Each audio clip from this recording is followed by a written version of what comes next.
Hi guys and girls. Last time we were together we were working on the hair and we were working on the grapes. So what we're going to do today is we're going to try to work on creating the chin, the neck, and the shoulders.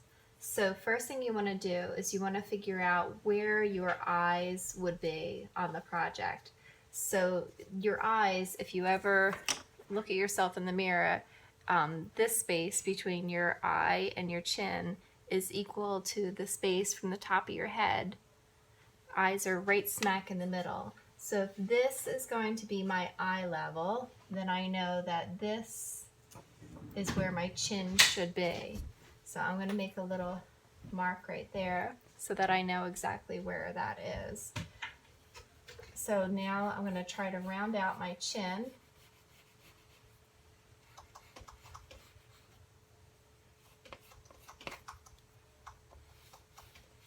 Okay, so now I have an idea of where my neck should be. Your neck comes down basically from the bottom of your ears.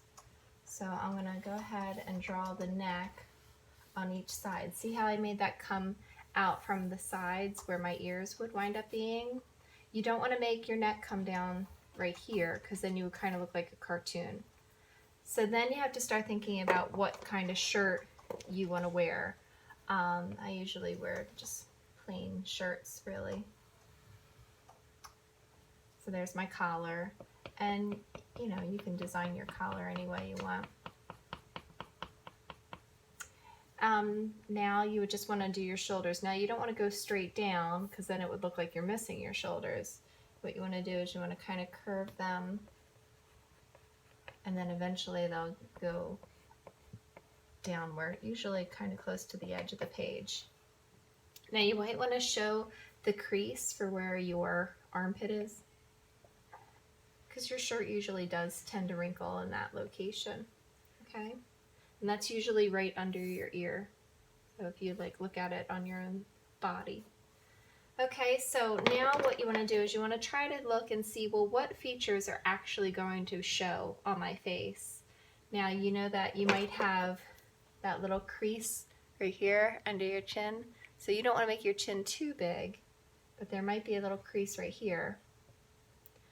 And then your lips might show a little bit. So you might want to go ahead and make a line. Draw your bottom lip and your top lip.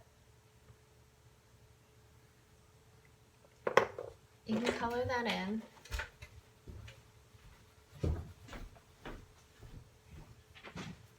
Now your nose, there's like a little space in between here. So if I had that little space, I might see a little bit of the nostril on the side there. So I could see a little smidgen of it. Now my eyes, as you remember, they would be in the middle of the face. So I might see the edges of my eyes in these areas here.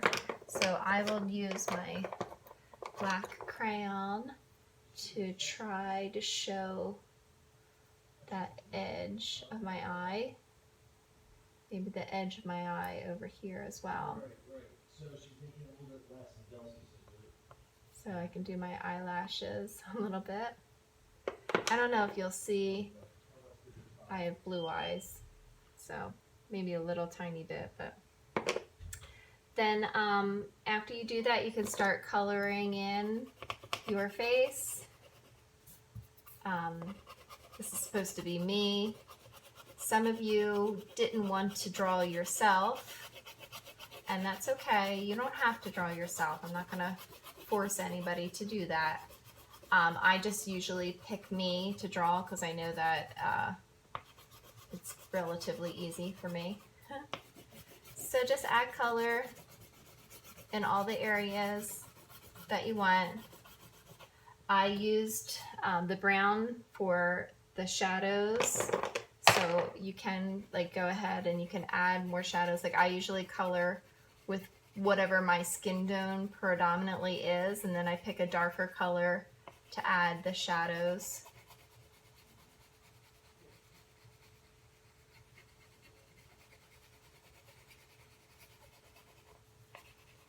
Usually around the sides of your face and a little bit on your cheek. There's a little bit of shadow around your chin sometimes, under your nose. Some people have a shadow under your eyes.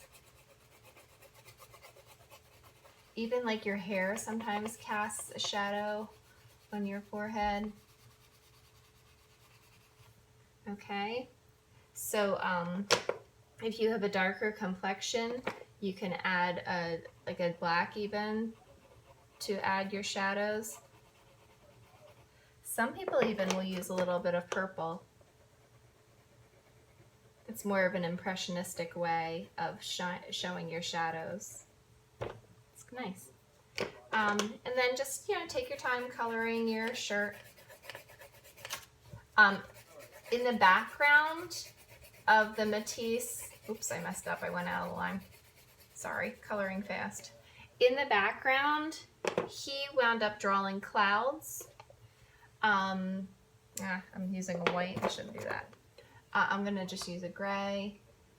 So you can go ahead and draw some nice bouncy little clouds in the background of your project so that you can have yours look like Magritte's.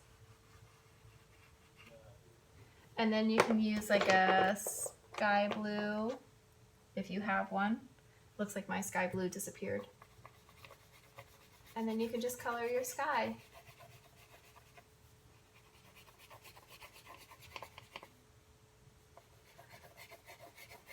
You know what, maybe picking like a bluish turquoise was not the best idea for the shirt because it kind of blends in a little bit with the sky.